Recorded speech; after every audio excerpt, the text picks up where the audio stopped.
अच्छा, आप लोगों ने मुझे डाउट थे डोमेन के, रेंज के और कुछ एग्जाम्पलर के डाउट्स भेजे थे। तो पहले मैं असाइनमेंट डिस्कस करता हूँ डोमेन और रेंज वाली, जो मैंने सभी आप लोगों को दी थी। तो सभी ने कर ली थी शायद वो असाइनमेंट, पर सबमिट नहीं करी थी। जिन्होंने डाउट्स पूछे थे कुछ को मैंने बता दिए थे, पर कुछ कॉमन डाउट्स अभी भी बचे हैं, तो उसको मैं डिस्कस कर रहा हूँ अभी। ठीक है, तो पहला है डोमेन का क्वेश्चन नंबर 5। ठीक, क्वेश्चन नंबर 5 को डिस्कस कर रहे हैं सबसे पहले। डोमेन उसने बोली, डोमेन का मतलब क्या है कि यहाँ पे स्क्वायर रूट दिया हुआ है, स्क्वायर रूट के अंदर मतलब क्वांटिटी कैसी होनी चाहिए, नॉन नेगेटिव होनी चाहिए। तो इसका मतलब कैसी होनी चाहिए, ग्रेटर देन इक्वल टू 0 होनी चाहिए। ठीक है, मैंने क्या लिखा है, जो स्क्वायर रूट के अंदर वाली जो क्वांटिटी है ये, इसकी cos of sine X this should be greater than equal to 0। ठीक है, अब इनपुट तो क्या जा रही है, इनपुट क्या अपनी एक्स है। हम एक्स को कुछ पुट करेंगे, उस एक्स पुट करने पे साइन एक्स का आंसर आएगा। वो जो साइन एक्स का आंसर आएगा वो एंगल बन जाएगा किसका, कोस का। तो कोस का एंगल कौन बन रहा है, साइन एक्स। और साइन एक्स की वैल्यू आ रही है जब हम एक्स को पुट कर रहे हैं। इतनी बात क्लियर हुई। अब ध्यान से देखो, जब भी मैंने एक्स को कुछ भी पुट करूंगा तो साइन एक्स की जो वैल्यू है वो कहां से कहां तक आ सकती है, ज्यादा से ज्यादा -1 से 1 तक आ सकती है। कुछ भी दुनिया का एक्स पुट करूं तो साइन एक्स की वैल्यू तो क्या आती है, -1 से लेके 1 आती है। पर अभी -1 से 1 किसके एंगल में जा रही है, वो कोस के एंगल में जा रही है। कोस के अंदर कौन कौन जा रहा है, -1 से लेके 1।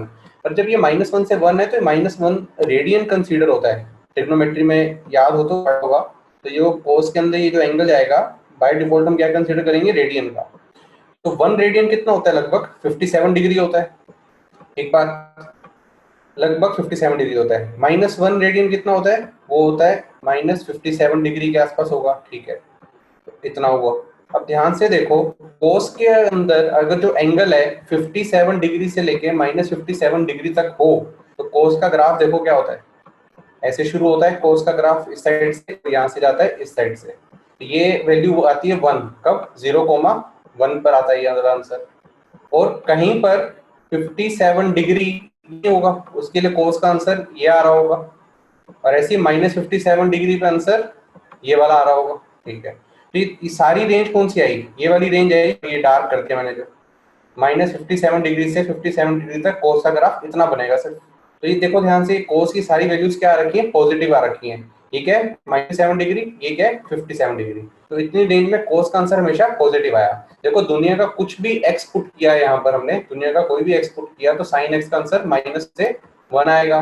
पर वो कोस के, जब कोस के आर्गुमेंट में जाएगा, उसके एंगल में जाएगा, तो -1 रेडियन से 1 रेडियन की तरह ट्रीट किया जाएगा। तो वो कितना है, -57 डिग्री। और कोस का ग्राफ देखें तो -57 से 57 तक कोस हमेशा पॉजिटिव होता है। तो इसलिए कोस का जो आंसर है हमेशा ही क्या आ रहा है, यहाँ पे ग्रेटर देन 0 आ रहा है। कुछ भी एक्स पुट करूं तो कोस हमेशा क्या आ रहा है, ग्रेटर देन 0 आ रहा है। तो कुछ भी एक्स पुट कर सकते हैं, इसलिए डोमेन क्या है, ऑल रियल। तो इसका आंसर इसलिए था ऑल रियल। एक बार चैट पे बता दो ये समझ आया। चलो नेक्स्ट क्वेश्चन में बढ़ते हैं। Question number 14। क्वेश्चन नंबर 14 में डाउट बच्चों को, 4-5 बच्चों ने पूछा मेरे से। देखो क्वेश्चन नंबर 14 के अंदर क्या करना है मेरे को, थोड़ा सा ट्रिकी क्वेश्चन था, मतलब थोड़ा सा मतलब एनालाइज करना था क्वेश्चन को, ज्यादा कुछ नहीं था। अच्छा, वही स्क्वायर रूट की क्वांटिटी आई, स्क्वायर रूट के अंदर जो भी चीज होनी चाहिए ग्रेटर देन इक्वल टू 0 होनी चाहिए। सही बात है, मैंने पहला स्टेप लिख दिया ये, ग्रेटर देन इक्वल टू 0। अच्छा, अब मैंने क्या किया, मैंने पूरी इक्वेशन को -1 से मल्टीप्लाई कर दिया। -1 से मल्टीप्लाई इसलिए किया क्योंकि यहाँ पे 7 की पावर -x पॉजिटिव है, यहाँ पे 5 की पावर माइनस है, तो मैं माइनस की जगह प्लस करना चाहता हूँ इस वाले को। तो पूरी इक्वेशन को -1 से मल्टीप्लाई करा तो ये आ गया।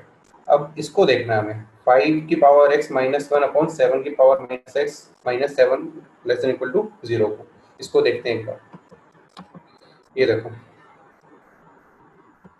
इसका मैंने ग्राफ करने की कोशिश करी है, इसका ग्राफ देखते हैं। ठीक है, हाँ देखो, अब ध्यान से देखो, 5 की पावर x -1 है जो, ये 0 हो सकता है।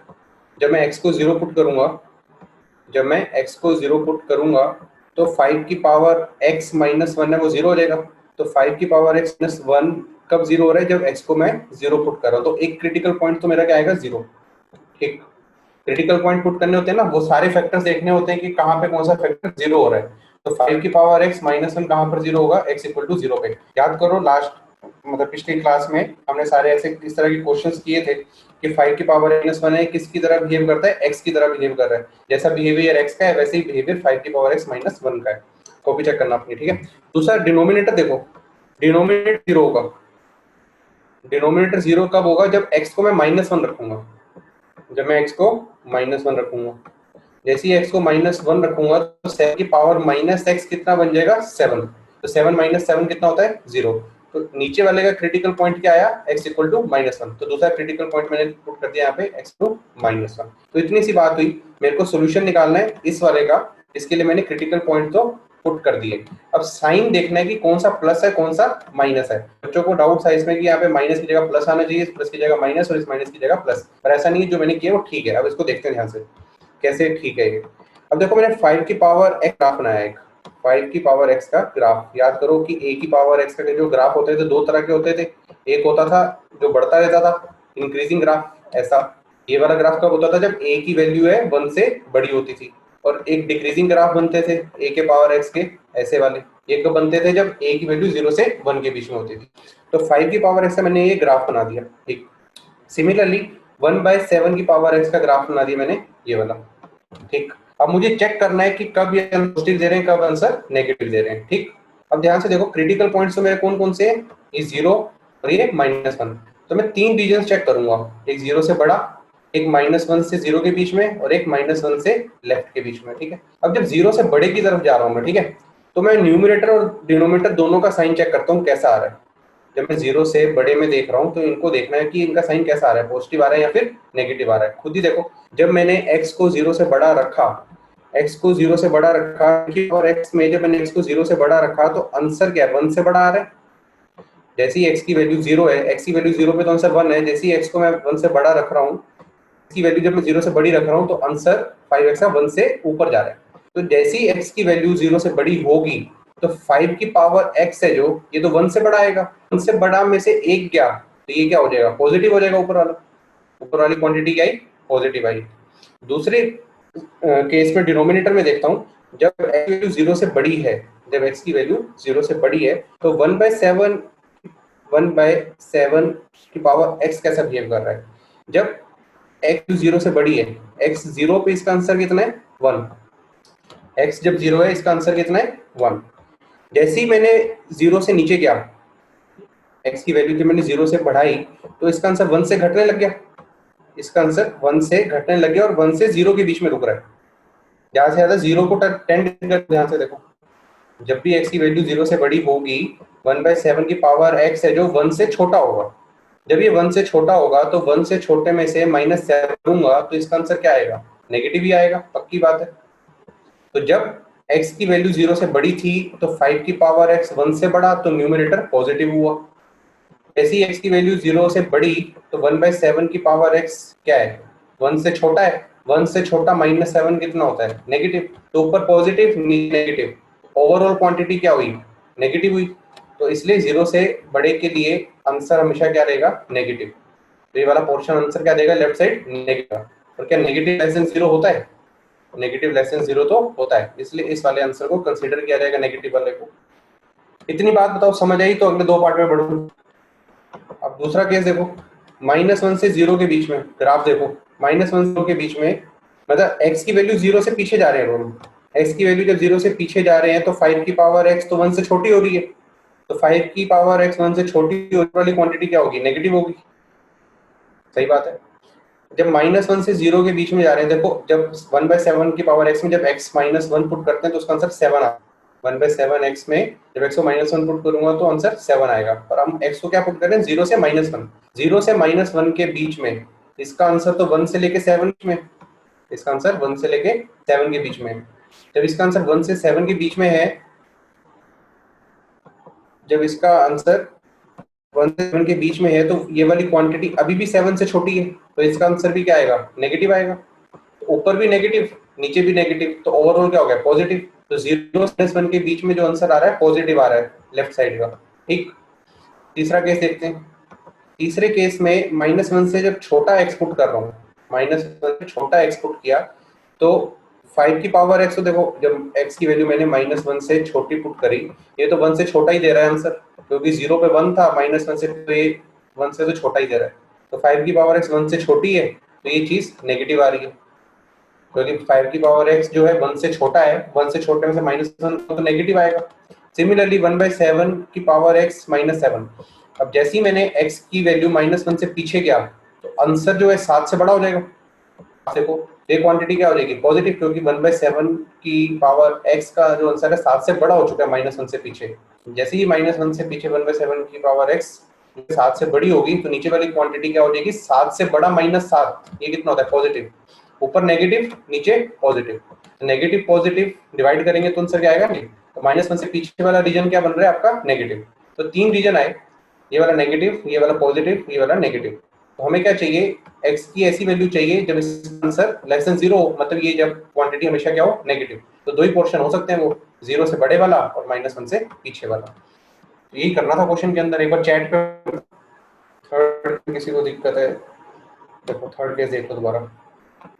थर्ड केस में मैं क्या कह रहा हूँ, जब x की वैल्यू -1 से छोटी पुट कर रहा हूँ, जब x की वैल्यू -1 से छोटी पुट कर रहा हूँ तो देखो ऊपर वाले का भी बिहेवियर देखना है, नीचे वाले का भी बिहेवियर देखना है। अब 5 की पावर x देखो, जब x की वैल्यू मैंने -1 पुट करी यहाँ पर तो ग्राफ देखो 0 पे तो आंसर 1 देता है, -1 पे 1 से तो छोटा ही जा रहा है। x की वैल्यू हम -1 से छोटी पुट कर रहे हैं तो 5 की पावर जो x है, एक सेकंड रुकना, जो 5 की पावर x है उसका आंसर क्या होगा 1 से छोटा आएगा, क्योंकि -1 से पीछे जा रहा है तो उसका आंसर तो क्या आने वाला है, एक सेकंड। तो इसलिए ऊपर वाली क्वांटिटी क्या होगी नेगेटिव होगी, और नीचे वाली जो क्वांटिटी है जब x को मैंने -1 से छोटा पुट किया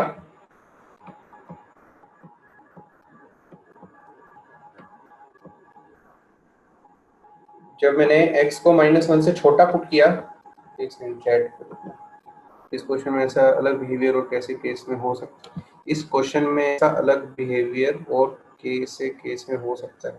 ग्राफ बना, एक्सपोनेंशियल फंक्शन में थोड़ा ग्राफ बना लोगे तो थोड़ा इजी रहता है, जिसका भी ये डाउट है।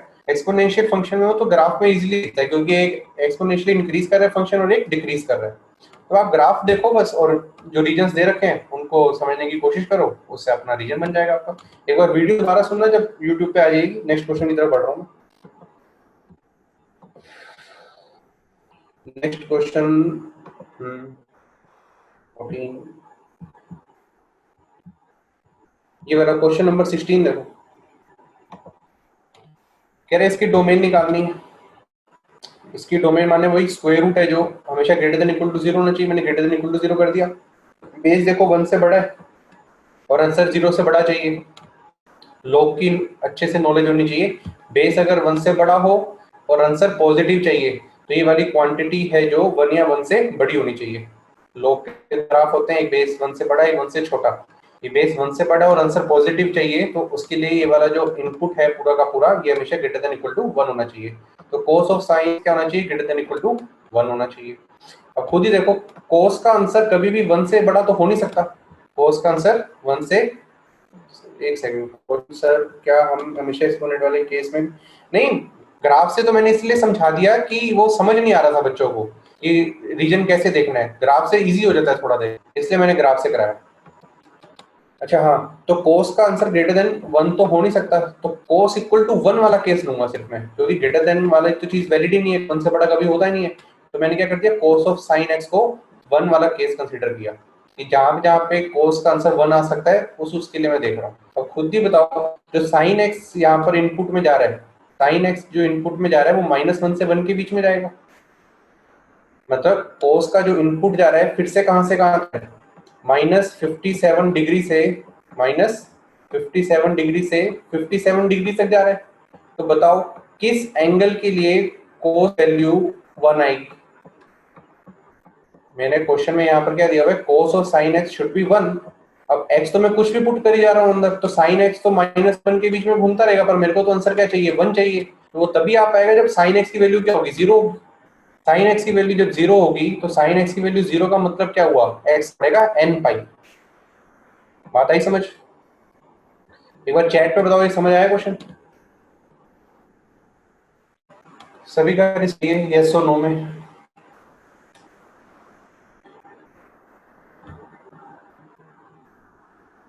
चलो आगे बढ़ते हैं। आ ही गया सबका रिस्पॉन्स, ठीक है। नेक्स्ट क्वेश्चन, डोमेन में तो इतने डाउट थे, डोमेन में किसी और क्वेश्चन में डाउट है तो बताओ। मैं नहीं तो फिर रेंज वाले क्वेश्चन में जा रहा हूँ, मैं रेंज वाले क्वेश्चन में जा रहा हूँ फिर। एक बार देख लेता हूँ चैट पे किसी का कोई क्वेश्चन आया। सर 17th में, 17th देख लेते हैं एक बार। 17th देख लो भाई। 17th के अंदर क्या है, साइन इनवर्स दे रखा है। अभी साइन इनवर्स का जो इनपुट है, ये पूरी की पूरी चीज ये कहां से कहां तक होनी चाहिए, -1 से 1 तक होनी चाहिए। ये -1 से 1 तक होनी चाहिए। इसके आगे करने के लिए log आना चाहिए आपको, +1 का log रिवाइज कर लेना एक बार, उसी से हो पाएगा। अब यहाँ पे ये वाली चीज आ गई है, इस वाले को देखूंगा तो बेस तो 1 से बड़ा है, तो यहाँ पर क्या आएगा x²/4 <= 9। और यहाँ पे जो ग्रेटर देन -1 है, तो ये क्या हो जाएगा x²4 > 9 की पावर -। तो 4 को मैं इधर ले गया और 4 को मैं इधर भी ले गया, तो 4 इधर जाएगा तो 36 बनेगा, 4 इधर जाएगा तो 4/9 बनेगा। ये डबल इनइक्वालिटी सोल्व कर लो, इससे आंसर आ जाएगा कोई वाला। ठीक है, मैं आगे बढ़ रहा हूँ।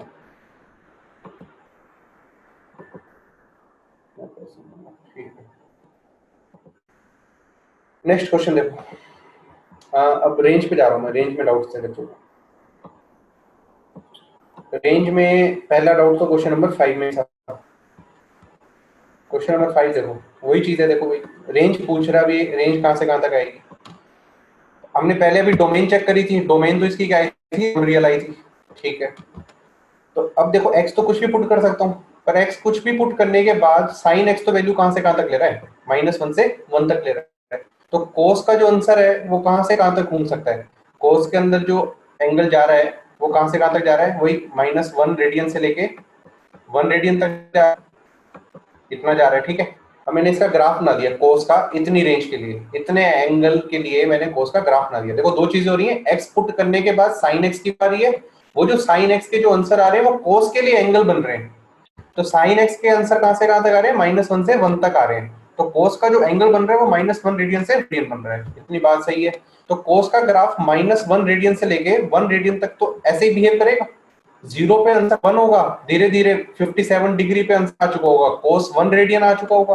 अब कोस 1 रेडियन की वैल्यू तो हम नहीं निकाल सकते, तो इसलिए इसको कोस 1 रेडियन ही लिखेंगे।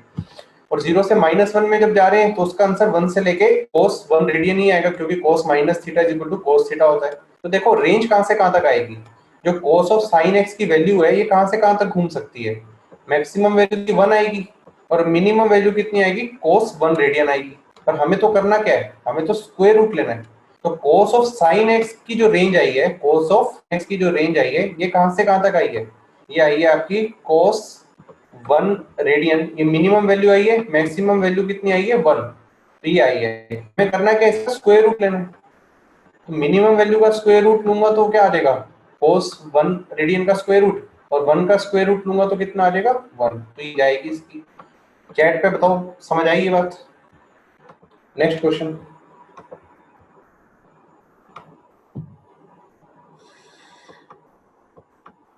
नेक्स्ट क्वेश्चन पूछा गया था, वो था क्वेश्चन नंबर 10। क्वेश्चन नंबर 10 देखो।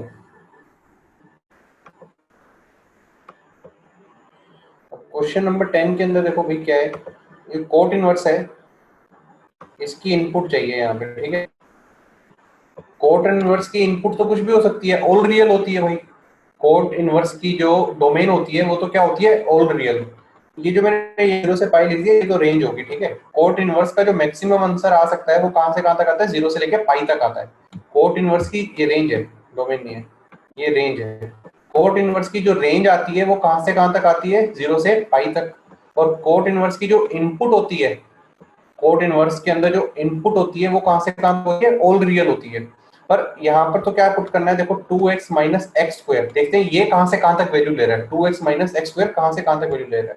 तो मैंने क्या करना है, देखो 2x, अब ये कुछ भी मत देखो, सिर्फ 2x - x² को देखो। ठीक है, 2x - x² को देखो।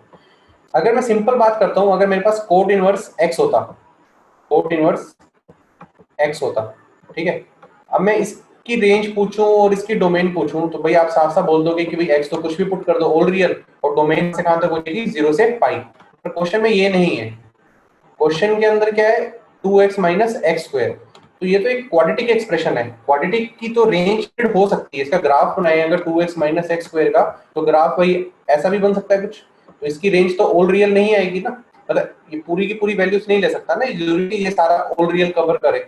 ये तो वैसे भी दिख रहा है कि एक्स स्क्वायर का कोफिशिएंट नेगेटिव है, तो ग्राफ डाउनवर्ड्स बनेगा, ऐसा बन सकता है या फिर ऐसा बन सकता है, तो पूरी की पूरी रेंज कवर नहीं इनपुट की है। तो देखते हैं कहां से कहां तक कवर कर रहा है ये, कि 2x माइनस एक्स स्क्वायर की जो वैल्यू है ना, यहाँ पे देखो 2x माइनस एक्स स्क्वायर को अगर मैंने कंप्लीटिंग का स्क्वायर किया तो ये बना 1 माइनस एक्स का होल स्क्वायर। तो ये क्या किया मैंने, 1 माइनस वन एक्स का होल स्क्वायर कर दिया इस वाली चीज को।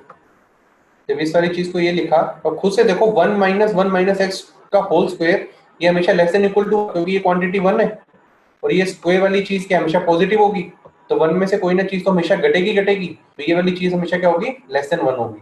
तो जो और इनवर्स का ये वाली चीज है, ये हमेशा आंसर क्या ले रहा है, लेस देन इक्वल टू 1 आ रहा है।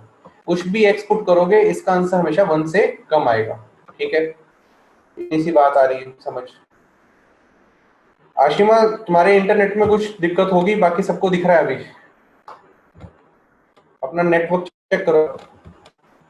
तो अब क्या चेक करना है, देखो ये वाली चीज है, ये हमेशा लेस देन इक्वल टू 1 हो रही है, तो ये लेस देन इक्वल टू 1 कहां तक जा सकती है, मिनिमम माइनस इन्फिनिटी जा सकती है। तो मतलब इसमें मैं कुछ भी एक्स पुट करूंगा तो इसका आंसर 1 या 1 से छोटा जाएगा। तो ये वाली चीज है जो 1 माइनस इन्फिनिटी से लेके 1 तक घूमेगी। जब ये चीज कोट इनवर्स -1 से लेके इन्फिनिटी तक घूमेगी, सॉरी माइनस इन्फिनिटी से 1 तक जाएगी, तो कोट इनवर्स का आंसर कहां से कहां तक आ सकता है, उसका आंसर कहां से कहां तक आता है, π/4 से पाई तक। क्यों, ग्राफ चेक करो एक बार, ये देखो कोट का ग्राफ चेक करो। कोट का ग्राफ में अगर मैं बात करूं तो ये क्या बोलता, आंसर जो आ रहा है 1 से लेके माइनस इन्फिनिटी तक आ रहा है। ये एंगल है 45 डिग्री मान लो, 45 डिग्री का कितना आया हुआ है, 1 आया हुआ है। तो मेरे को तो कहां से कहां तक जाना है, ये 1 से लेके माइनस इन्फिनिटी तक जाना है। तो 1 पे आंसर आता है 45, और इन्फिनिटी कहां पर छू रहा है, इन्फिनिटी छू रहा है 180 के आसपास। जब ये चीज 180 बन जाएगी तब माइनस इन्फिनिटी आंसर आएगा, और जब आएगा जब ये 45 होगा। बात आई समझ। तो मैंने क्या बोल रखा है यहाँ पे, एक बार दोबारा देखते हैं उसी को। मैंने क्या बोला यहाँ पे, मैंने बोला कि ये जो चीज है कुछ भी एक्सपोर्ट कर लूं 1 से लेके माइनस इन्फिनिटी तक जाएगी। जब ये चीज 1 से लेके माइनस इन्फिनिटी जा रही है तो आंसर तो π/4 से पाई तक ही आएगा। जब 1 होगा तो आंसर π/4 आएगा, और जब मैं माइनस इन्फिनिटी की तरफ जाऊंगा तो उसका आंसर पाई आएगा। चैट में बताओ ये बात समझ आई। चलो आगे बढ़ते हैं, नेक्स्ट क्वेश्चन देखो।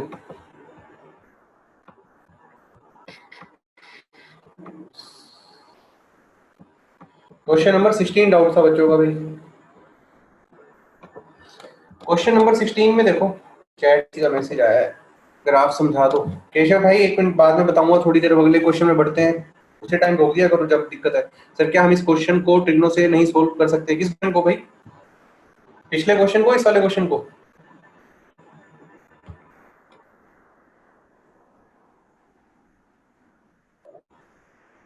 ट्रिग्नोमेट्री से सोल्व किया मैंने, कोट एक्स का ग्राफ का यूज किया ना मैंने, तो ट्रिग्नोमेट्री का यूज हुआ उसके अंदर, कोट एक्स को मैंने यूज किया। दोबारा देखो, ये था ना क्वेश्चन, मैंने क्या चेक किया इसके अंदर, दोबारा देख लो भाई, केशव तुम भी देख लो। ये वाली चीज चेक करी मैंने कि कहां से कहां तक वेरी कर रही है।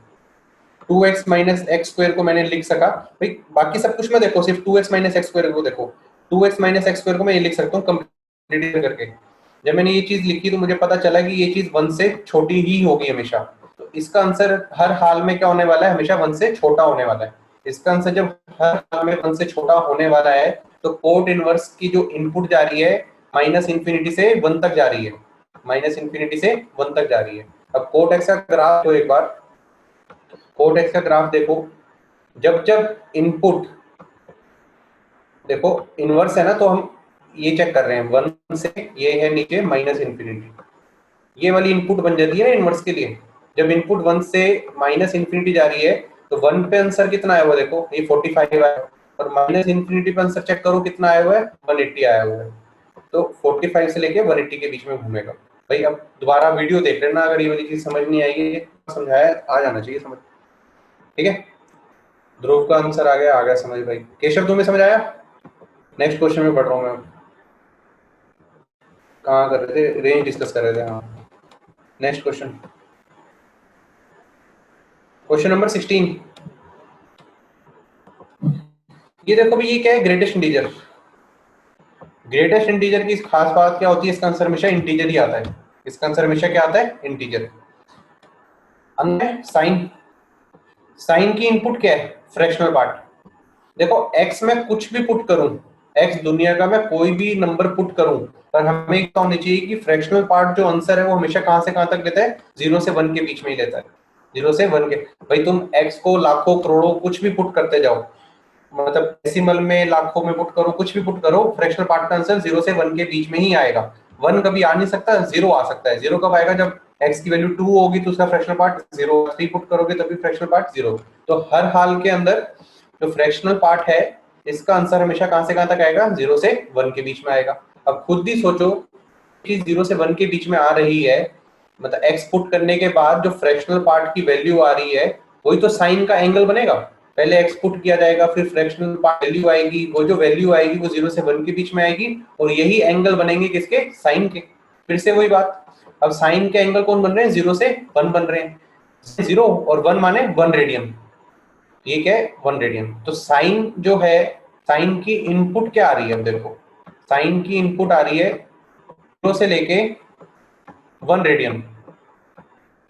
साइन की इनपुट जो आ रही है 0 क्लोस और 1 रेडियन, इतनी आ रही है। 1 रेडियन कितना होता है? 57 डिग्री। अब मुझे खुद ही बताओ, साइन की अगर इनपुट 0 से लेके 57 डिग्री तक हो तो साइन का ग्राफ देखो क्या होता है? ग्राफ होता है ऐसा। तो π/2 पे आंसर 1 आता है, 57 पे तो आंसर 1 से छोटा ही होगा। तो 0 से लेके 57 डिग्री तक साइन तो 1 से छोटा ही आएगा हमेशा। तो जब आंसर 1 से छोटा आ रहा है साइन का, तो उसका ग्रेटेस्ट इंटीजर कितना आएगा? 0 आएगा। तो इसका आंसर कितना आ गया? 0। ये सेट की फॉर्म में है, एलिमेंटल 0। मतलब आंसर कितना है? वैसे तो इसका 0 है हमेशा, मैंने सेट की फॉर्म में लिख दिया। सेट में ऐसे ही करते थे ना, एक कर्ली ब्रैकेट लगा देते थे, मत लगाओ शायद, कोई दिक्कत नहीं, मत लगाना इसको, डायरेक्ट आंसर लिखो, इसको छोड़ो। इसका आंसर क्या आ जाएगा? 0। ठीक, चैट में बताओ बात समझ आई? ध्रुव, नल लिखने का कोई मतलब नहीं है भाई, आंसर 0 आया उसका। नल तो 5 होता है कि मतलब कुछ भी ना है, एम्प्टी सेट थोड़ी ना है। आंसर तो 0 आया है। नहीं आई बात?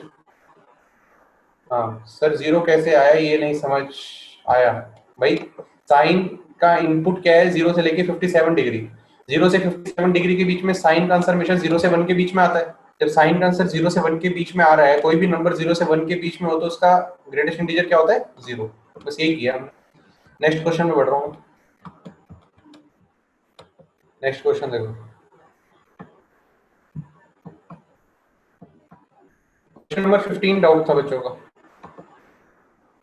क्वेश्चन नंबर 15 देखो भाई, ये ln x दिया है, ये ln x स्क्वायर दिया है, नीचे मोड ऑफ ln x दिया है। भाई हर जगह log log दे रखा है और मोड दिया हुआ है। भाई ये तो सीधी सी बात है, डेफिनेशन यूज करते हैं कि मोड, भाई मोड ऑफ x है जो, मोड ऑफ x को दो तरीके से लिख सकते हैं, या तो x लिख सकते हैं या फिर -x लिख सकते हैं। x कब लिखेंगे?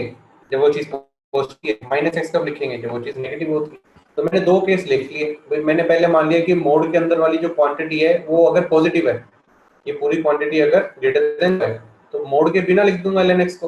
तो मैंने बिना मोड के ln x लिख दिया यहाँ पे। तब जब ln x की वैल्यू 0 से बड़ी है। जब ln x की वैल्यू बड़ी होगी तो क्या होगा? मोड ऑफ ln x को क्या लिख सकता हूँ? ln x।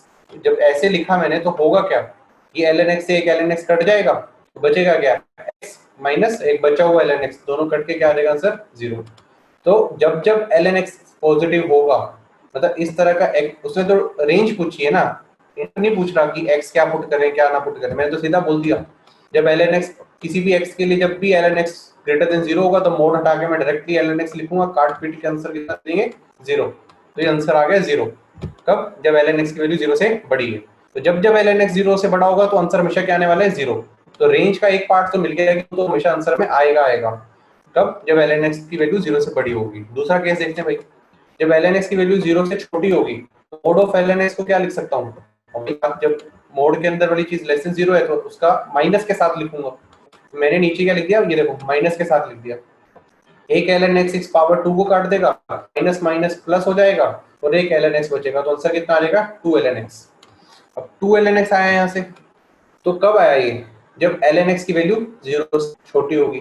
तो कह रहे हैं जब ln x की वैल्यू 0 से ln x की वैल्यू जब 0 से छोटी होगी तो आंसर कितना आएगा, आंसर आएगा 2 ln x। अब खुद ही सोचो, जब मैंने कह रहा हूँ कि ln x नेगेटिव है, ln x 0 से नीचे मतलब 0 से माइनस इन्फिनिटी तक वैल्यू ले रहा है, तो आंसर कहाँ तक आ रहा है 2 ln x आ रहा है। तो ये भी तो 0 से लेके माइनस इन्फिनिटी तक ही जाएगा भाई। जब ln x की वैल्यू 0 से माइनस इन्फिनिटी जा रही है तो 2 ln x भी तो 0 से माइनस इन्फिनिटी आएगा। तो इस केस के अंदर, सेकंड वाले केस के अंदर आंसर कहां से कहां तक जा रहा है, माइनस इन्फिनिटी से लेके 0 तक, ओपन ब्रैकेट लेके चल रहा हूँ, ठीक है। सेकंड केस के अंदर क्या आ रहा है, इन्फिनिटी से 0, क्योंकि मैंने मान के चला कि जब ln x लेस देन 0 होगा तो आंसर क्या आ रहा है 2 ln x, तो माइनस इन्फिनिटी से 0। और पहले केस से आंसर कितना आया था 0। तो रेंज के पार्ट क्या क्या आ रहे हैं, सेकंड केस से रेंज इतनी आ रही है, पहले केस से रेंज 0 आ रही है, तो दोनों का यूनियन हो जाएगा। तो उसने तो कंबाइंड रेंज पूछी ना, इस पूरी की रेंज कहां से कहां तक आएगी। माइनस इन्फिनिटी से 0 भी आंसर ले रहा है कभी कभी, और कभी कभी आंसर 0 भी ले रहा है, तो इंटायर रेंज क्या हो जाएगी माइनस इन्फिनिटी से 0। देखो मैंने दो ही केस कंसीडर किए, ln x ग्रेटर देन 0 और ln x 0। मैंने ln x इक्वल टू 0 तो कंसीडर किया ही नहीं, वो करना तो भाई अजीब ही हो जाएगा ना, डिनोमिनेटर 0 हो जाएगा तो नॉट डिफाइंड है। तो फाइनल आंसर आया माइनस इन्फिनिटी से 0। भाई बताओ चैट हो जाएगी बात। तो ये तो थे भैया आपके डोमेन और रेंज के डाउट। कुछ लोगों ने एग्जाम्पलर के डाउट भेजे थे मेरे को, मैं वो डिस्कस करने लगा। एग्जाम्पलर के डाउट्स डिस्कस करते हैं, कुछ एक्स्ट्रा क्वेश्चंस भी कराऊंगा, पहले एग्जाम्पलर के डाउट्स देख लेते हैं, खास डाउट थे कुछ। ये रिलेशन फंक्शन का कोई डाउट था, ठीक है, इसको देखते हैं। भाई फंक्शन के क्वेश्चंस करने हैं ना अगर, और डोमेन रेंज के क्वेश्चन भी करने हैं, तो ग्राफ की नॉलेज बहुत अच्छी खासी होगी ना। Time function from z to z, माने इंटीजर टू इंटीजर एक फंक्शन डिफाइन किया, मतलब डोमेन क्या है इंटीजर, को डोमेन क्या है इंटीजर। कह रहे बताओ जो चार ऑप्शंस दे रखी हैं उनमें से कौन से फंक्शन बाइजेक्शन है। बाइजेक्शन माने 1 1 ऑन टू दोनों हो। भाई अब ग्राफ बना लेते हैं इसका, सीधी सी बात, एक हर एक का ग्राफ बनाता हूँ मैं पहले। एफ एक्स को, ये सारी जो चीजें हैं ये करने की कोई जरूरत नहीं है, ये फालतू है।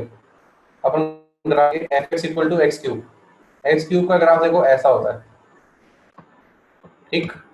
देखो इनपुट क्या पुट कर रहा है वो इंटीजर, मैं चेक करता हूँ कि भाई ऑन टू है कि 1 1 है कि नहीं है फंक्शन। हर एक देखो इनपुट के लिए अपना अलग आंसर लेगा ये, इनटू तो है ये, क्योंकि हर एक इनपुट के लिए अलग आंसर आ रहा है। वर्टिकल लाइन टेस्ट याद होगा आपको भाई, देखो फंक्शन तो है ही, गारंटेड है कि वर्टिकल लाइन एक इनपुट के लिए दो आउटपुट तो नहीं आ रही है, तो फंक्शन तो है ही है। और साथ में आपको क्या करना है, अगर ऐसा ग्राफ होता है मान लो कोई, और हॉरिजॉन्टल करते हो तो क्या हो रहा है, दो डिफरेंट इनपुट के लिए सेम इनपुट आ जाए तो गड़बड़ हो जाती है, 1 1 फंक्शन नहीं कहलाता। दो डिफरेंट इनपुट के लिए सेम आंसर तो वो 1 1 नहीं कहलाता। तो अब ये फिगर देखो ध्यान से, ये जो मैंने फिगर बनाई है F X equal to X cube की, ये F X equal to X cube, भाई कोई भी वर्टिकल लाइन बना लो, एक ही बार काट रही है, कहीं से भी बनाओ, तो फंक्शन तो 1 1 तो है यार, कोई दिक्कत नहीं है, 1 1 फंक्शन है। पर अपने को चेक करना है ये ऑन टू है कि नहीं। ऑन टू के लिए थोड़ा दिमाग लगाओ, देखो F X equal to X cube है, तो ऑन टू के लिए क्या होना चाहिए कि जितनी भी कोडोमेन है रेंज उसके बराबर है। तो बताओ कोई भी एक इंटीजर उठा के देखता हूँ, आप ऐसा इंटीजर उठाओ, मान लो Z2 उठाया, कोडोमेन में एक नंबर 2 भी प्रेजेंट है, तो भाई कोई भी पुट करने पे उसका क्यूब 2 आएगा क्या कभी, किसी भी इंटीजर का क्यूब 2 होता है क्या, नहीं होता है। तो भाई कोडोमेन में तो 2 भी प्रेजेंट है, पर रेंज में तो 2 आ पाएगा कभी। सिमिलरली रेंज में कभी 3 भी नहीं आ पाएगा, क्योंकि इनपुट का कोई भी मैं इनपुट डालूं, कोई भी एक इंटीजर पुट करूं तो उसका क्यूब करके 3 तो नहीं वाला, पर कोड डोमेन में 3 तो प्रेजेंट है, क्योंकि कोड डोमेन क्या दे रखी है, इंटीजर दे रखी है, तो 3 तो कभी आंसर आ नहीं सकता। तो रेंज का पार्ट 3 भी नहीं बन रहा, 2 भी नहीं बन रहा, तो ऑन टू फंक्शन ये नहीं होगा। इतनी बात क्लियर हुई। बताओ भाई ये पहला पार्ट समझ आया, F X equal to X cube, ये बाइजेक्शन क्यों नहीं है। बताओ भाई सभी बताओ, यस। चलो नेक्स्ट पॉइंट, दूसरी ऑप्शन तीसरी ऑप्शन देखते हैं। पहले तीसरी ऑप्शन, ठीक है, चलो ये वाली देखते हैं, ऑप्शन डी देखते हैं पहले। F X equal to X square plus one का ग्राफ क्या होता है? F X equal to X square plus one का ग्राफ ये होता है भाई, तो पढ़ा ही था। F X equal to X square ये होता है, सॉरी यार ये वाला नहीं होता है, F X equal to X square ये होता है, और मेरे को तो क्या बनाना है, एक्स स्क्वायर प्लस शिफ्ट हो जाएगा एक पॉइंट से, तो ये हो गया। देखो भाई यहाँ से हॉरिजॉन्टल लाइन बन जाएगी, तो दो डिफरेंट इनपुट के लिए सेम आउटपुट आ रही है, तो ये वन वन तो रहा नहीं, तो ऑप्शन कैंसिल कर दी। ऐसे देखना भाई, ग्राफ बनाओ, काम खत्म करो फटाफट। नेक्स्ट ऑप्शन सी देखो, F X equal to two X plus one. Two X plus one, ये हमेशा एक ओड नंबर होगा, ये हमेशा क्या होगा, ओड नंबर होगा। अब ओड नंबर होगा तो मतलब दुनिया का कुछ भी एक्स पुट करोगे तो इसका आंसर हमेशा ओड आने वाला है भाई, पर कोड में तो इवन नंबर भी प्रेजेंट है, तो भाई ऑन टू होने के लिए तो codomain equal to range होनी चाहिए, तो ये तो हमेशा ओड आंसर दे रहा है, तो इवन आंसर तो इसके कभी आए नहीं, तो कोड डोमेन के इवन नंबर तो रेंज में आ नहीं रहे, तो इसलिए ऑन टू फंक्शन है नहीं, तो ऑप्शन सी भी कैंसिल होगी। Option C cancel, option D cancel, option A cancel, तो आंसर ऑप्शन बी। अब ये आंसर बी कैसे आया, ये अब अपने दिमाग से खुद सोचना, क्योंकि मैंने 3 केस बता दिए, अब इसके बारे में सोचना, ये एक लीनियर ग्राफ होगा, इसको ध्यान से सोचना। बताओ भाई चैट पे, समझ आया ये? ठीक है भाई, अगले क्वेश्चन में बढ़ रहे हैं।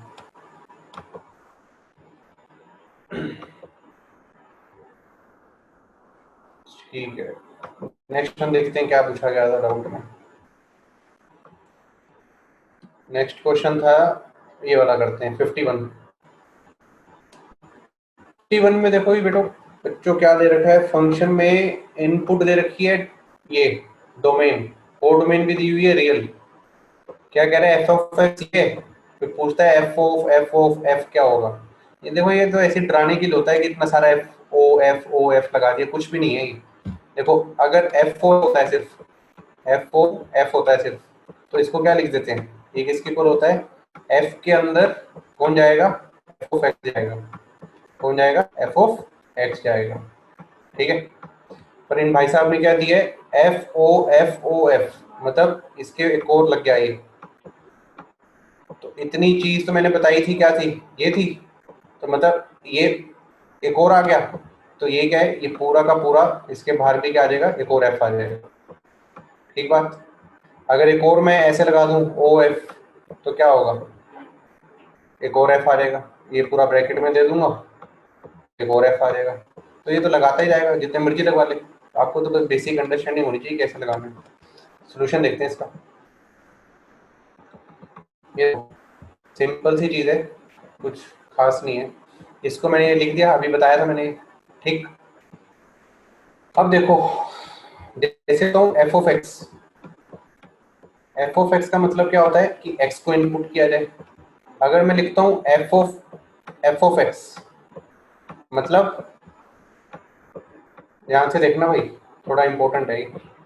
मान लो अगर मेरा एफ ऑफ एक्स है, ठीक है, ये है एक्स स्क्वायर, मान लो एफ ऑफ एक्स स्क्वायर था, अगर मैं यहाँ पे वन पुट करता तो यहाँ पर क्या आता, वन स्क्वायर आता, टू पुट करता तो टू स्क्वायर आता। अगर मैं कह रहा हूँ भाई एफ ऑफ एक्स है ना, एक्स की जगह क्या पुट कर दो, ये पुट कर दो एक्स, तो आंसर कितना आ जाएगा भाई, वन पुट कर रहे थे तो वन स्क्वायर आ रहा था, टू पुट कर रहे थे तो टू स्क्वायर आ रहा था, मैंने ये पुट कर दिया तो आंसर क्या आ जाएगा, एफ ऑफ एक्स का स्क्वायर आ जाएगा, सीधी सी बात। जो भी इनपुट डाल रहे हो वही उसके अंदर आ जाएगी। अब ध्यान से देखो, ये पहले क्या करना है मेरे को, ये अंदर वाला एफ ऑफ एक्स सोल्व करना है, जो सबसे अंदर वाला है।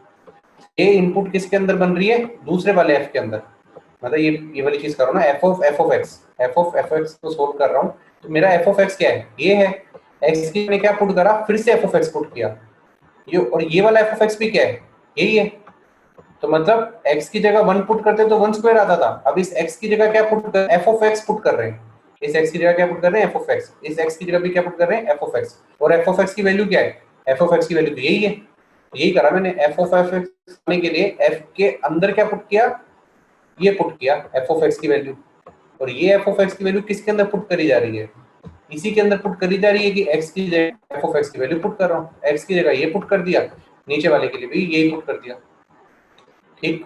आगे बढ़ रहा हूँ मैं इसके आगे, ये सोल्व कर दिया मैंने, ये चीज आ गई, इसको पूरा पुट करा उसके अंदर, इस पूरे को सिंप्लीफाई किया थोड़ा काट पीट करके, ये चीज आ गई। अभी ये कह रहे हैं f की इनपुट ये आ गई, अब f ऑफ x फंक्शन हमें दिया हुआ है, उस f ऑफ x के अंदर अब मेरे को x की जगह क्या पुट करना है, उस x की जगह अब ये वाली वैल्यू पुट करनी, 1 f ऑफ x है, तो फिर वो पुट करेंगे, उसकी जगह क्या आ जाएगा, देखो जब ये मैंने पुट किया उसी f ऑफ x के अंदर, तो ये वाला एक्सप्रेशन बन जाएगा। अब ये क्या, अब इसको सिंप्लीफाई कर लेना, इसको सिंप्लीफाई करके जो भी आंसर आएगा वो फाइनल आंसर होगा।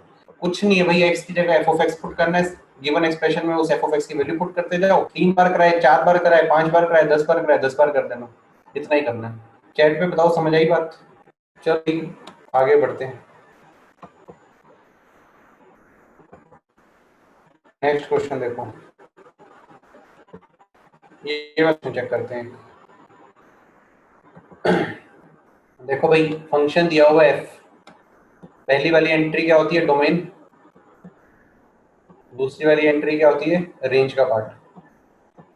ऐसी जी फंक्शन दिया हुआ है, जी की भी इनपुट दे रखी है सारी और उसकी आउटपुट भी दे रखी है, ठीक। निकालना क्या है, जी ओ एफ भी निकालना है, एफ ओ जी भी निकालना है।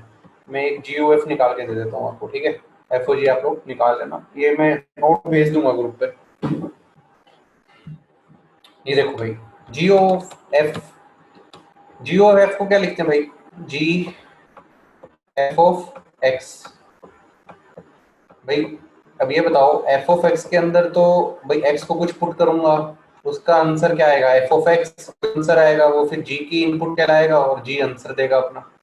अब एफ ऑफ एक्स के अंदर जो एक्स है वो इनपुट क्या क्या ले सकता है भाई, खुद ही सोचो, डोमेन ले सकता है, 1 ले सकता है, या फिर 3 ले सकता है, या फिर 4 ले सकता है। इसलिए भाई 3 केस बनाए, जी ऑफ एफ ऑफ एक्स था तो एक्स की वैल्यू जो एफ के अंदर जा सकती है वो 1 जा सकती है, 3 फिर 4। तो एक केस बनाया जब 1 जा सकती है, एक केस बनाया जब 3 जा सकती है, एक केस जब बनाया 4 जा सकती है। तो हुआ क्या, जी ऑफ एफ ऑफ 1 बन गया, 1 पे एफ का आंसर कितना आया है, तो ये कितना बन गया, एफ ऑफ 1 की जगह मैंने 2 लिख दिया, तो ये आ गया जी ऑफ 2। अब जी ऑफ 2 देखो, जब जी की इनपुट 2 होती है तो आउटपुट कितनी आती है, 3 आती है, तो आंसर आया 3। सिमिलरली एफ ऑफ 3 जब मैंने यहाँ पे पुट किया, एफ ऑफ 3, 3 का आंसर कितना आएगा, 5, तो बन गया जी ऑफ 5। अब जी ऑफ 5 मतलब जी के अंदर जब इनपुट 5 जाती है तो उसका आंसर कितना आता है, 1, तो इसका आंसर आ गया 1। सिमिलरली 4 पे पुट करो, 4 पे निकालो, 1 पुट करके आंसर 3 निकालो, ऐसी एफ ओ जी कर ले।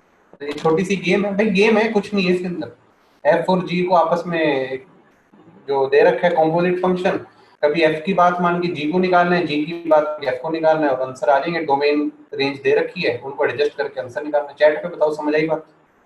चलो नेक्स्ट क्वेश्चन पे पढ़ते हैं।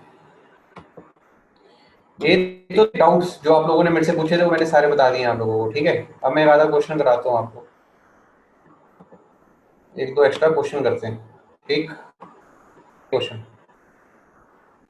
एक दो ही हो पाएंगे, टाइम तो ज्यादा बचा नहीं।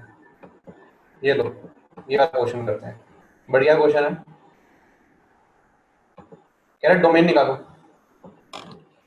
भाई स्क्वायर रूट दिया है, सीधी सी बात है, स्क्वायर रूट दिया है तो स्क्वायर रूट के अंदर जो चीज होती है वो ग्रेटर देन इक्वल टू 0 होनी चाहिए। भाई ये चीज भी ग्रेटर देन इक्वल टू 0 होनी चाहिए, ये चीज भी ग्रेटर देन इक्वल टू 0 होनी चाहिए, दोनों चीजें सेटिस्फाई होनी चाहिए भाई।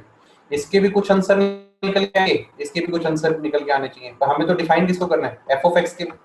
ये थोड़ी ना किसी इसको सेटिस्फाई करा दी और ये सेटिस्फाई ना हो रहा हो, इसको भी सेटिस्फाई कराना है, सेटिस्फाई कराना है, दोनों के जो आंसर आएंगे उनमें जो कॉमन आंसर आएगा उसी से कौन सेटिस्फाई होगा, ये F of x.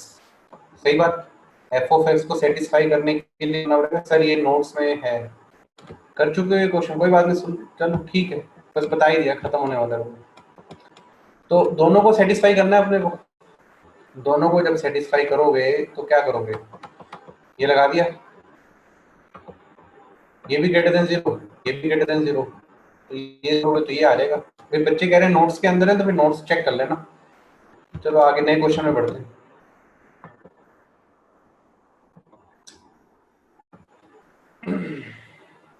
Next question ये कर लेते हैं, थोड़ा क्लियर कम दिख रहा होगा ये, इसको मैं बोल देता हूँ क्या लिखा है। ऑफ एक्स दिया हुआ है, ये दिया हुआ है 6 की पावर x, फिर दिया हुआ है 3 की पावर x, 6 की पावर माइनस x, 3 की पावर माइनस x प्लस 2, कह रहे हैं इसकी रेंज निकालो। भाई रेंज निकालने के लिए इसमें कुछ खास चीज है, खास चीज क्या है, एक दिया हुआ है 6 की पावर x प्लस 1/6 की पावर x, भाई ये दिखने में बहुत सही सी चीज दिख रही है। अगर आपको सीक्वेंस सीरीज का चैप्टर या अच्छे से दिमाग में है, एक नंबर है ये पॉजिटिव, एक नंबर है ये उसका रेसिप्रोकल पॉजिटिव, एक पॉजिटिव नंबर प्लस उसका रेसिप्रोकल का सम हमेशा क्या होता है, ग्रेटर देन इक्वल टू 2। सही बात। सिमिलरली नंबर क्या दिया हुआ है, 3 की पावर x और एक दिया हुआ है 3 की पावर माइनस एक्स। 3 की पावर x प्लस 1/3 की पावर x, ठीक है, एक नंबर और उसका रेसिप्रोकल। भाई ये भी, इसका भी सम हमेशा क्या होगा, कुछ भी दुनिया का एक्सपोर्ट कर लो, इसका आंसर हमेशा 2 या 2 से बड़ा ही आएगा। 2 कब आएगा, जब ये बराबर होंगे। ये दोनों बराबर कब होंगे, जब x को मैं 0 पुट करूंगा। जब x को 0 पुट करूंगा तो ये भी 1, ये भी 1, 1 + 1 2। x जब 0 पुट कर रहा हूँ तो ये भी 1, ये भी 1, ये भी 2। तो 2 मिनिमम वैल्यू कितनी आ रही है, इसकी भी मिनिमम 2, इसकी भी मिनिमम 2, 2 + 2 4, और साथ में +2 तो एक्स्ट्रा दिया ही हुआ है, तो 6, 6 से बड़ा ही आएगा इसका आंसर हमेशा। तो इसका 6 से इंफिनिटी। चैट पे बताओ समझ आया। एक लास्ट क्वेश्चन करते हैं, लास्ट क्वेश्चन ये करते हैं 41 का फर्स्ट पार्ट। कह रहे रेंज निकालो इसकी, log e sin। भाई ध्यान रखना, साइन एक्स रेंज निकालने से पहले डोमेन चेक करनी चाहिए वैसे ज्यादातर। जब बहुत ज्यादा प्रैक्टिस हो जाएगी तो आप खुद ही दिमाग में निकलोगे कि क्या करना है क्या नहीं करना है, ठीक है। देखो x कुछ भी पुट करोगे, साइन x की वैल्यू कहाँ से कहाँ तक जाएगी, -1 से 1 तक जाएगी। पर log की जो इनपुट होती है, log की जो इनपुट होती है वो कभी भी 0 से छोटी नहीं ली जाती। तो साइन एक्स का आंसर जो -1 से 1 के बीच में आ रहा है, तो पूरा आंसर नहीं लेंगे, एक्स की वही वैल्यू रखेंगे इसके अंदर जिससे साइन का आंसर 0 से लेके 1 के बीच में घूमेगा, 0 से लेके 1 के बीच में घूमेगा। और बेस क्या है, ई। रिपीट कर रहा हूँ डोमेन, डोमेन माने एक्स, एक्स की वैल्यू वही पुट करेंगे जिससे साइन एक्स का जो आंसर है 0 से 1 के बीच में आए, नेगेटिव आए, क्योंकि साइन का आंसर नेगेटिव आ गया तो लोग तो भाई बिगड़ जाएगा, लोग कुछ कर नहीं पाएगा उस केस में। तो 0 से 1 के बीच में आंसर आना चाहिए साइन का, वही वाला एक्स करोगे, वो वाला एक्स क्या होगा, इस फंक्शन की डोमेन। पर डोमेन नहीं पूछी, रेंज पूछी है, तो सीधा रेंज उठाएंगे, डोमेन को सोचेंगे नहीं, साइन का वो वाला पार्ट उठाएंगे जब उसका आंसर 0 से 1 आ रहा है। अब ये कर सकते हो, ग्राफ देखो, log बेस ई का ग्राफ क्या होता है, देखो ऐसा ग्राफ होता है, ठीक है, 1 से 0। अब खुद ही देखो x की वैल्यू क्या पुट करनी है, 0 से लेके 1 तक। x इतना घूम रहा है, सिर्फ कितना घूम रहा है, इतना। जब x को, ये जो चीज है ये 1 है, तो आंसर कितना आ रहा है, 0। जब ये चीज 1 से 0 के बीच में जाएगी तो आंसर कहाँ जाएगा, -1 की तरफ दौड़ेगा। जैसे ही 1 से 0 की तरफ गए तो ग्राफ नीचे गिरा, तो आंसर कहाँ से कहाँ तक जाएगा, -∞ से 0 तक। तो देखो इसका आंसर आया -∞ से 0। इसलिए कह रहा हूँ ग्राफ इंपॉर्टेंट है, ग्राफ देखते फटाफट आंसर निकल जाता है। रेंज निकालते हुए डोमेन को अपने दिमाग में वैसे ही रखो, लोग है तो पार्ट वो वाला उठाओगे जिसके लिए लोग डिफाइन होगा। बस इतनी सी चीजें आपको दिमाग में रखोगे ना, जब देखो फंक्शंस और डोमेन और रेंज निकालने के लिए इक्वलिटी पे पकड़ होनी चाहिए, ग्राफ पे पकड़ होनी चाहिए, फंक्शंस पे पकड़ होनी चाहिए, और क्वालिटी के ग्राफ सबसे ज्यादा यूज होते हैं, लोग का ग्राफ सबसे ज्यादा यूज होता है, तो ये सब आना चाहिए, ठीक। दूसरी चीज, ट्रिग्नोमेट्रिक फंक्शंस की नॉलेज होनी चाहिए, तो ये सब होगा तो बहुत बढ़िया चलेगा, ठीक। अब देखो, जिसको चीजें समझ आई हैं आज की क्लास में, ये वीडियो आज रात तक या कल सुबह तक डल जाएगी। इसको दोबारा सुनना, जिस जिस क्वेश्चन में जिस जिस को प्रॉब्लम है वो भी पार्ट सुन लेना, आपको समझ आ जाएगा। अगर वो भी समझ नहीं आए तो मेरे को मैसेज करना, फिर मैं आपको फोन पे समझा दूंगा। और कोई क्वेरी है तो चैट बॉक्स में अपना डालो मैसेज। ध्रुव और मनिंदर, ये अपना वीडियो चेक करना अब इसकी, ठीक, आ जाएगा समझ, ठीक है।